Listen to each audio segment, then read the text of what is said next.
आपने अभी सुना कि समूह शरण में भव्य प्राणी ही जाते हैं, अर्थात भगवान के समूह शरण में भव्य प्राणियों का ही गमन होता है, जिनके अंदर मोक्ष जाने की शक्ति विद्यमान है, जाएं वे कभी भी, लेकिन भवितुम योग्यः भव्यः, अर्थात जो मोक्ष में जाने की शक्ति को रखते हैं, जिनके अंदर शक्ति विद्यमान है, वे प्राणी ही समूह शरण के अंदर जाते हैं। और ऐसे भव्य प्राणी समूह शरण में दिव्य उपदेश का पान करके अपने जीवन का कल्याण करते हैं। आजकल आपको ये सभी प्रकरण इसलिए बताए जा रहे हैं कि भगवान महावीर का केवल ज्ञान कल्याणक महोत्सव कल के दिन आ रहा है। कल है वैशाख शुक्ला दशमी। आज हम सब ने अयोध्या में जन्मे भगवान सुमतिनाथ स्वामी का दीक्षा कल्याणक मनाया। प्रातःकाल पूज्य माता जी भगवान सुमतिनाथ के जन्म स्थल के मंदिर में पधारी। हम सब गए संग सहित वहाँ पर, और वहाँ आज से 75 साल पहले की बात याद आ गई कि तब आचार्य श्री देशभूषण महाराज की प्रेरणा से संसार में पहली बार भगवान ऋषभदेव भरत बाहुबली एक साथ विराजमान हुए थे। बाहुबली भगवान की प्रतिमा तो 1000 साल से श्रवण बेलगोला में है। आदिनाथ भगवान की भी प्रतिमाएं विराजमान हो जाती हैं, लेकिन भरत भगवान की प्रतिमा पहली बार सन 1952 में उनकी ही जन्मभूमि अयोध्या में विराजमान हुई। और प्रथम तीर्थंकर भगवान जिन्होंने अयोध्या में जन्म लिया और उनके प्रथम पुत्र चक्रवर्ती भरत सिद्ध परमेष्ठी बने। द्वितीय पुत्र बाहुबली कामदेव पद के धारक थे। इन तीनों भगवंतों की प्रतिमा पहली बार अयोध्या की धरती में विराजमान हुई और अयोध्या का इतिहास साकार हुआ। वह पंच कल्याणक महोत्सव आचार्य श्री के सानिध्य में संपन्न हुआ था, और उसमें संयोग देखिए कि ज्ञानमती माता जी को पंच कल्याणक में श्री देवी का रोल आचार्य देशभूषण महाराज ने दिलाया कि कन्या प्रतिदिन दीक्षा की बात करती है, तो एक बार पंच कल्याणक में दिक कुमारी देवी का भी रूप धारण करें। श्री देवी, श्री माने लक्ष्मी, और लक्ष्मी की प्रतिकृति के रूप में आज पुनः ये अयोध्या की धरती का, अयोध्या तीर्थ का किस प्रकार से विकास कर रही, ये सबके सामने है। इसलिए मैं कई बार कहती हूँ, जिनने बचपन से ही तीरथ अयोध्या का दर्श पाया, जिनने बचपन से ही तीरथ अयोध्या का दर्श पाया, जिनने बचपन से ही माँ से अयोध्या का कथन पाया, जिनने बचपन में दादी नानी को दर्शन था करवाया। दादी नानी की उंगली पकड़ करके टोंकों के दर्शन कराती थी मैना के रूप में। जिनने बचपन में दादी नानी को दर्शन था करवाया, उन्हीं माँ ज्ञानमती ने आज तीर्थोद्धार करवाया, उन्हीं माँ ज्ञानमती ने आज तीर्थोद्धार करवाया। जब लोग अयोध्या तीर्थ की जय। हमारे साथ में पापड़ीवाल परिवार से विजय पापड़ीवाल साथ में थे, और तब माताजी जैसे लगता था कोई जाति स्मरण हुआ है। वहाँ पर जहाँ भगवान ऋषभदेव भरत बाहुबली की प्रतिमा विराजमान है। भगवान सुमतिनाथ के प्राचीन चरण विराजमान हैं। उसी आंगन में बताती हैं कि उसी आंगन में आचार्य देशभूषण महाराज जी बैठे थे, आरती चल रही थी और बहुत सारे भक्त लोग बैठे थे। एकदम जय जयकारा करती देवताओं की इंद्र की टोली एकदम आकाश मार्ग से निकल पड़ी। आचार्य श्री कहते हैं, देखो देखो देवता आए हैं। और सब ने अपनी आंखों से देखा जो भी उस समय थे, और वो थी तिथि ज्येष्ठ कृष्णा सप्तमी जो अभी आने वाली है। वह तिथि भी याद है। और जब भी हम उस मंदिर में जाते हैं तो माता जी उस दृश्य का स्मरण करती हैं। यानी आज भी इस पंचम काल के अंदर देवताओं का आगमन तो होता है, जब कभी मनुष्यों का पुण्य होता है विशेष तो दिख जाते हैं, और जब नहीं दिखते हैं तो समझो परोक्ष में भी वंदना तो करने आते ही हैं। ऐसे उस प्राचीन और शाश्वत तीर्थ अयोध्या में बैठकर आज हम अंतिम तीर्थंकर भगवान महावीर के केवल ज्ञान कल्याणक महोत्सव और समोसरण रचना की बात करते हैं। बहुत ही सुंदर स्वर्णिम समोसरण का दर्शन आपने किया, जो राजधानी दिल्ली के ग्रीन पार्क जिन मंदिर में निर्मित है। हमने भी अभी सन 2021 के अंदर उसका दर्शन किया। तो भव्यात्माओं, समोसरण जब भगवान को केवल ज्ञान होता है तो भी धरती से 5000 धनुष अपने आप उठ जाते हैं, और इंद्र की आज्ञा से ही धन कुबेर अधर आकाश में 5000 धनुष ऊपर, यानी 20,000 हाथ ऊपर अधर आकाश के अंदर समोसरण की रचना करता है। गोल गोल सभा होती है। इंद्र नीलमणि की शिला लाकर जैसे उसने रख दिया हो, और उसमें 8 भूमियां बना करके समोसरण को दर्शाया हो। 8 भूमियों के भी हमने नाम बताए थे। चैत्य प्रासाद भूमि, खातिका भूमि, लता भूमि, भवन भूमि, ध्वजा भूमि, कल्प भूमि, ये सब भूमियां हैं। 8वीं है श्री मंडप भूमि। 8वीं श्री मंडप भूमि जो है स्फटिकमयी परकोटे से आगे वह 8वीं श्री मंडप भूमि बनी हुई है, और इसके अंदर 12 कोठे हैं। 12 कोठे माने 12 सभाएं हैं। तो स्फटिक मणि की 16 दीवालों के बीच में ये 12 ऐसे कोठे माने स्थान बने हुए हैं, जिनके अंदर 12 सभाएं हैं, और उनमें देवता, मनुष्य, देवियाँ, गणधर मुनि, आरिकाएं, और यहाँ तक कि तिर्यंच प्राणी भी, पशु पक्षी भी उसमें जाकर के बैठते हैं। और बीचों बीच में भगवान 3 कटनी से युक्त ऊंची गंध कुटी में विराजमान रहते हैं।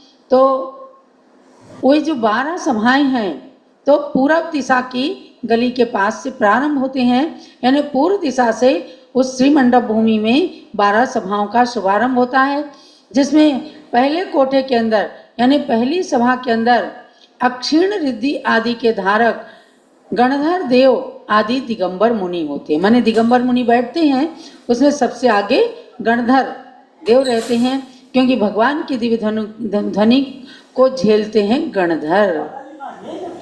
और द्वितीय कोठे के अंदर द्वितीय सभा होती है, जो स्फटिक मणि की दीवार से सहित होकर दूसरे कोठे में कल्पवासिनी देवियां बैठती हैं। बीच बीच में पार्टीशन है। और फिर तीसरे कोठे में आरिकाएं होती हैं। आरिकाओं के साथ श्राविकाएं भी, जहाँ भी देखते हैं तो समोसरण की सभा का ध्यान रखना कि आरिकाओं के साथ में श्राविकाओं को भी स्थान दिया, माने छुल्लिकाएं भी उनके साथ में रहती हैं, जो उत्कृष्ट श्राविकाएं होती हैं। और मनुष्यों के कोठे में जा कर के और भी लोग बैठते हैं। अब चतुर्थ कोठे में यानी जो चौथी सभा बीच बीच में सबके स्फटिक मणि की दीवार बनी है, अर्थात उससे वो सहित होते हैं। एक दूसरे को, इसका मतलब देखते ही रहते होंगे। क्रिस्टल स्फटिक मणि माने क्रिस्टल की दीवारें, तो उन दीवारों से एक दूसरे को देखते भी रहते ही होंगे। चतुर्थ कोठे में ज्योतिषी देवियां हैं, पांचवें में व्यंतर देवियां हैं, छठे कोठे में भवनवासिनी देवियां हैं और सातवें कोठे में भवनवासी देव, आठवें में व्यंतर देव, नौवें में ज्योतिषी देव और 10वें कोठे के अंदर सौधर्म स्वर्ग से लेकर 16वें स्वर्ग तक कल्पवासी देव बैठकर भगवान की दिव्य ध्वनि का पान करते हैं।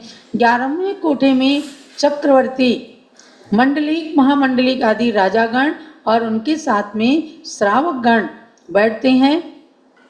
इसी में बताया है कि इसी में ऐलक, क्षुल्लक आदि भी उत्कृष्ट श्रावक जो होते हैं वे भी यथा योग्य अपने स्थान पर बैठते हैं। मैं समझती हूँ कि चाहे जितने बड़े राजा हों, लेकिन पहले उन उत्कृष्ट 11 प्रतिमाधारी ऐलक, क्षुल्लक को बिठाते होंगे। और 12वें कोठे के अंदर हाथी, सिंह, व्याघ्र, हिरण आदि पशुगण बैठते हैं। ये केवल भगवान की दिव्य सभा समूह शरण ही होता है कि जहाँ तिर्यंच प्राणी बैठते हैं और एक दूसरे में जन्मजात बैर भी जिनका होता है वो भी जाकर वहाँ पर जन्मजात बैर को छोड़ देते हैं। परस्पर में मैत्री भाव को धारण करते हुए वहाँ बैठकर अपनी अपनी भाषा में भगवान की दिव्य ध्वनि का पान करते हैं। तो अपने चाहे जितने भी जैसे सांप और नेवले में बैर होता है, गाय शेर में जो भी हैं, हिंसक पशु भी बलहीन पशुओं के साथ भी किसी प्रकार की क्रूरता को नहीं करते हैं। यहाँ कहा है कि सभी जीव जंतु परस्पर में मैत्री भाव धारण कर लेते हैं। सभी ऋतु के फल फूल वहाँ पर एक साथ खिल जाते हैं। ऐसे समूह शरण का वर्णन जो आप सुनते हैं वो आज समूह शरण नहीं बनते हैं। आपको विशेष ध्यान देना है कि भगवान महावीर का जो एक केवल ज्ञान कल्याणक है, इसके बाद किसी भी तीर्थंकर का केवल ज्ञान नहीं हुआ हमारे भारत की धरती पर, क्योंकि अंतिम 24वें तीर्थंकर भगवान महावीर हुए। उनको ऋजुकूला नदी के तट पर जृंबिका ग्राम में केवल ज्ञान की उत्पत्ति हुई थी। बस उसी जृंबिका में 5000 धनुष के ऊपर कुबेर ने समूह शरण की रचना कर दी थी। कल हमने आपको बताया था कि 66 दिन तक भगवान की दिव्य ध्वनि नहीं खिली, समूह शरण बनता रहा, जगह जगह महावीर स्वामी का विहार होता रहा। सब लोग आश्चर्यचकित थे, भगवान बोलते क्यों नहीं, भगवान बोलते क्यों नहीं। और उसमें कारण ये था कि गणधर का अभाव। कई ज्ञानी मुनिराज बैठे रहे लेकिन दिव्य ध्वनि नहीं खिली। कितनों ने गलत धारणा बना ली कि हमारे बैठे हुए भी भगवान बोले नहीं। और जब इंद्रभूति गौतम के आते ही भगवान की दिव्य ध्वनि खिलने लग गई तो लोगों ने भ्रांत धारणा बना ली कि देखो एक वेदांग का ज्ञाता आ गया तो भगवान बोलने लग गए। अब उन्हें ये नहीं समझ में आ रहा था कि वह वेदांग का ज्ञाता भी आते ही अपने को किस तरह से संपूर्ण रूप से समर्पित कर देता है, महावीर के चरणों में समर्पित कर देता है। और उस समर्पण का फल ये निकलता है कि दिगंबर मुनि का वेश धारण करके उनको एकदम मना पर ये ज्ञान हो जाता है। ये किसी के द्वारा नहीं हुआ, महावीर के कारण इंद्रभूति गौतम के मन में इतना परिवर्तन आया कि मैं इनके सामने कहाँ हूँ, कुछ भी नहीं हूँ। और बस मति, श्रुत, अवधि, मना पर ये चार ज्ञान प्रकट हो गए। उन गौतम स्वामी ने भगवान महावीर के समूह शरण में गणधर का पद लेते ही एकदम गणधर वाले मंत्रों का उच्चारण किया। नमो जिनाणम, नमो ओहिजनाणम, नमो परमोहिजनाणम। इस प्रकार से रिद्धियों को नमन किया, रिद्धिधारी महामुनियों को नमन किया। महावीर से कहते हैं जयति भगवान माम भोज प्रचार विजृंभिताम वमर मुकुटच्छायो गीर्ण प्रभा परिचुंबितौ। जो ज्ञानमती माता जी आपको रोजाना गणधरवाणी सुनाती है ना, उसमें रहस्य है। वे कहती हैं कि ये चैत्य भक्ति, अभी जो 2 लाइनें केवल हमने बोली हैं, ये चैत्य भक्ति गौतम स्वामी ने अपने मुख से सबसे पहले संस्कृत भाषा के अंदर बोला। उसका आज हिंदी में भी ज्ञानमती माता ने अनुवाद कर दिया है। जय हे भगवन चरण कमल तव, कनक कमल पर करें विहार। क्या इंद्र मुकुट की कांति प्रभा से। चलिए, ऐसे ही बहुत सुंदर चैत्य भक्ति है, और उस चैत्य भक्ति का पाठ करें, आपको 100 उपवासों का फल मिल जाता है। ऐसे समोसरण की रचना की बात हम करते हैं, जिसके लिए स्वयं गौतम स्वामी ने कहा। एक बार प्रश्न उठा कि भाई गौतम स्वामी महावीर की ही बात करते, महादी महावीरण महाकस्वेण सम्मन्नुणा सवदर्शिणा सब लोक दर्शिना, ये सब कहते हैं, तो आप क्या बात है 23 तीर्थंकरों का नाम नहीं लेते?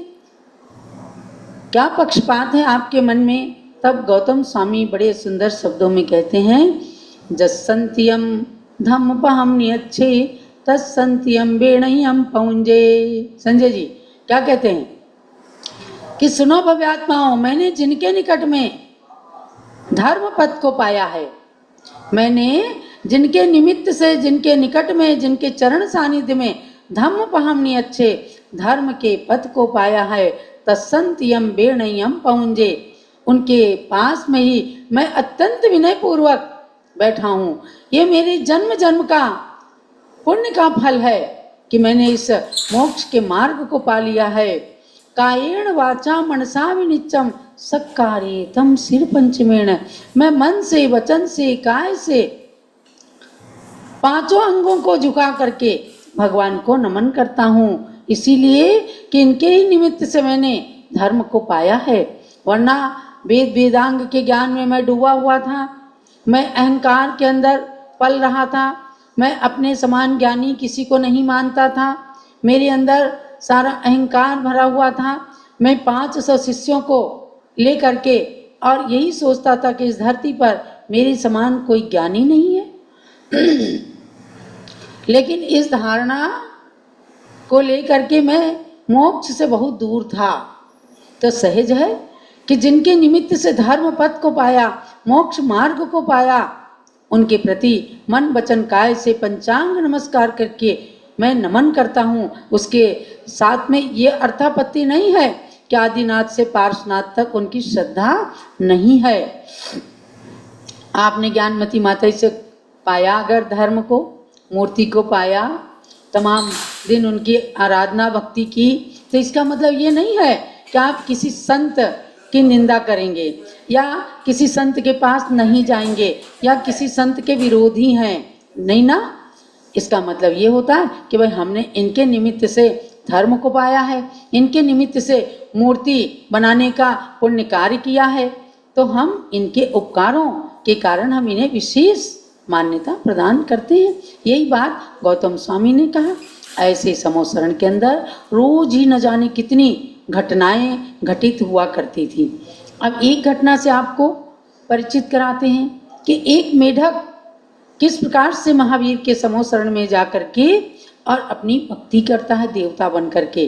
तो सभी लोग बोलेंगे, महावीर महावीर बोलो जय जय महावीर, महावीर महावीर बोलो जय जय महावीर। प्रभु दर्शन को आया एक में ढकले कमल में नीर, महावीर महावीर बोलो जय जय महावीर, महावीर महावीर बोलो जय जय महावीर। समवसरण की सभा लगी थी, एक देव वहाँ आया, लगा नाचने मुकुट में उसने मेढक चिन्ह बनाया। तब श्रेणिक ने पूछा कौन है हो, तब श्रेणिक ने पूछा कौन ये बतलाओ वीर, महावीर महावीर बोलो जय जय महावीर, महावीर महावीर बोलो जय जय महावीर। प्रभु ने बताया दिव्य ध्वनि में, सुन लो श्रेणिक राज। प्रभु ने बताया दिव्य ध्वनि में, सुन लो श्रेणिक राज। अभी तुम्हारे हाथी के पग तक मरा था मेढक राज, भक्ति से मरा देव बन आया हो, भक्ति से मरा देव बन आया, धर कर दिव्य शरीर महावीर महावीर। बोलो जय जय महावीर महावीर महावीर, बोलो जय जय महावीर। समझ गए ना कि एक मेढक जो सबको पूजन की थाली लेकर के जाते हुए देख रहा था, उसने सोचा ये कहीं तो अच्छी जगह जा रहे हैं, क्योंकि पूर्व जन्म के संस्कार उसकी जागृत हो गए थे। अब वो बेचारा क्या ले, तो उसने बावड़ी से एक कमल तोड़ा, अपने मुख में दबाकर चल दिया और बीच में हाथी के पैर के नीचे मर गया। तो देवता बन गया। देवता बन करके अंतर्मुहूर्त के अंदर ही उसको याद आ गया कि मैं तो मेढक था, ऐसे ऐसे मरा हूँ, देवता बन गया हूँ। अब जो मेरी अधूरी भक्ति थी, अब वो भक्ति जाकर समोसरण में पूरी करना है। जिन भक्ति का ये फल देख के कई बने सम्यक्त्वी, जिन भक्ति का ये फल देख के कई बने सम्यक्त्वी। श्रेणिक राज ने खूब सराही नए देव की भक्ति, श्रेणिक राज ने खूब सराही नए देव की भक्ति। समवसरण में बोले सब मिल हो, समवसरण में बोले सब मिल, धन्य धन्य प्रभु वीर महावीर महावीर। बोलो जय जय महावीर महावीर महावीर, बोलो जय जय महावीर। चलो भगवान के समोसरण की जय, जिनेन्द्र भक्ति की जय। तो महानुभाव, ये फल जब देखा कि एक छोटा सा मेढक भी देवता बन सकता है और आकर के भक्ति कर सकता है, हम तो मनुष्य हैं, तो हम भगवान की भक्ति करके देव पद को क्या, मोक्ष तक के पद को प्राप्त कर सकते हैं। आप सब जितने भी मेरी बात सुन रहे हैं, चाहे पारस चैनल के माध्यम से, जूम चैनल के माध्यम से, सबको कल भगवान महावीर के केवल ज्ञान की पूजा करना है। बना सकें तो समोसरण बना लें, नहीं तो जिन मंदिर भी हमारे समोसरण के ही प्रतीक हैं, उन मंदिरों के अंदर ही भगवान महावीर का अभिषेक करें, पूजन करें। समोसरण का विधान जिन्हें करना है, छोटा सा विधान है, 1 घंटे के अंदर हो जाएगा। आपको उसका PDF मंगाने के लिए जो व्हाट्सएप का नंबर चलता है, उस पर संपर्क करके प्राप्त हो सकता है। तो ऐसे समोसरण की रचना आप सबने जानी और चित्रों के माध्यम से, गीतों के माध्यम से उसको देखा है। जगह जगह के समोसरणों में अनेक समोसरण, जो प्राचीन समोसरण हैं, वो समतल भूमि पर ही समोसरण बनते हैं। आज कुछ लोगों ने स्टेप बाय स्टेप में समोसरण जो बनाना शुरू कर दिया, तो ये आगम के विरुद्ध है, क्योंकि समोसरण की हर रचना भगवान के शरीर की अवगाहना से 12 गुने ऊंची होती हैं और मानस स्तंभ से ऊंचा कुछ भी नहीं होता। तो सबसे पहले मानस स्तंभ जो है वो 12 गुना ऊंचा होता है, उसके बाद सारी रचना समतल पर रहती है और 12-12 गुनी ऊंची होती हैं। और जब श्रीमंडप भूमि के अंदर जो भगवान की गंधकुटी है, वो भगवान के शरीर की ऊंचाई से 4 गुनी ऊंची, और उसके अंदर 3 कटनी हैं। उन कटनियों के ऊपर जा करके सिंहासन है, उसके बाद कमलासन, और उस कमल के ऊपर 4 अंगुल अधर भगवान विराजमान रहते हैं। ऊपर अशोक वृक्ष होता है, चमर, छत्र, महामंडल, ये सारे 8 प्रातिहार्य से समन्वित 34 अतिशयों से समन्वित भगवान विराजमान होते हैं। तो ऐसे महावीर स्वामी का समोसरण 1 योजन का था, माने 8 मील लंबा चौड़ा वो समोसरण था। और भगवान ऋषभ देव का समोसरण उनके शरीर के हिसाब से 12 योजन का था, तो 96 मील हो गए। ऐसे उनकी अवगाहना के अनुसार समोसरण का आकार केवल कम होता चला गया, लेकिन वैभव सारा का सारा वही रहा। ऐसे समोसरण को बारंबार नमन करते हुए भगवान का केवल ज्ञान कल्याणक महोत्सव सबके लिए खूब मंगलदायी हो, आप सबके लिए खूब प्रेरणा और आशीर्वाद है। क्योंकि केवल ज्ञान कल्याणक की पूर्व संध्या में, पूर्व बेला में हमने आज कोशिश किया है कि भगवान महावीर के समोसरण के संपूर्ण अवयवों से, सारे हिस्सों से आप परिचित हो जाएं। उस समोसरण में बैठकर कभी हमें भी साक्षात भगवान की दिव्य ध्वनि सुनने का अवसर प्राप्त हो, भगवान से हम यही प्रार्थना करते हैं। आज ज्ञानमती माता की जिनेंद्र भक्ति देख देख करके कितने ही भक्तगण, कितने ही विद्वतगण भावना भाते हैं कि जरूर ज्ञानमती माता जल्दी से जल्दी तीर्थंकर बनने वाली हैं। और भक्तजन सोचते हैं कि हे माता जी, जब आप तीर्थंकर बनना तो हमें भी कहीं ना कहीं जगह दे करके और अपने साथ मोक्ष में ले जाना। गणधर, सब सीधे गणधर ही बन जाओगे तो हम क्या करेंगे?